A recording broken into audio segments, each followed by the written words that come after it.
প্রথম যে অঙ্কটা বলেছে এ সাবসেট অফ বি বলেছে আর বি সাবসেট অফ এ, আমাদের এর মধ্যে কোনটা ঠিক হবে বের করতে বলেছে। দেখো এটা একটা কিন্তু আমাদের উপপাদ্যই ছিল, যদি এ সাবসেট অফ বি হয় আর বি সাবসেট অফ এ হয় তাহলে এ আর বি ইকুয়াল হয়, মানে অপশান সি এখানে কারেক্ট।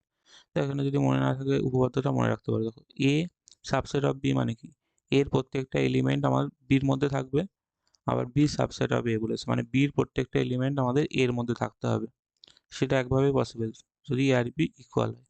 তাহলে থিওরি মনে না থাকলে এইভাবে মনে রাখতে পারো। এছাড়া ভেন চিত্র এঁকেও বুঝতে পারো। দেখো এখানে এ সাবসেট অফ বি মানে কি, এ আমাদের এটা এর বির ভিতরে থাকবে, আবার বলেছে বি সাবসেট অফ এ মানে বি আমাদের এটা হলে এ হবে ভিতরে। তাহলে এই দুটো কখন পসিবল, একমাত্র পসিবল কেস হচ্ছে এ আর বি যদি ইকুয়াল হয়, মানে আমরা এটাই এ আর এটাই বি, এটা হলেই পসিবল। তাহলে এইভাবে বলতে পারছি আমরা অপশান সি হবে কারেক্ট।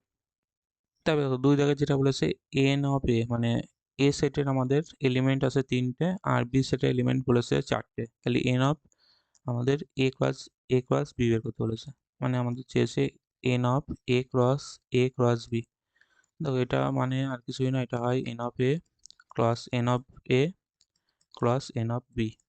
তাহলে এন অফ এ আর বি বলে দিয়েছে, মান বসিয়ে দাও, এটা 3 হবে, এটাও 3 হচ্ছে আর এটা হচ্ছে 4। তাহলে হচ্ছে আমাদের 3 4 12, 3 12 36, মানে এলিমেন্ট হবে মানে টোটাল ওখানে পদ সংখ্যা হবে আমাদের 36টা, মানে অপশান সি হবে কারেক্ট।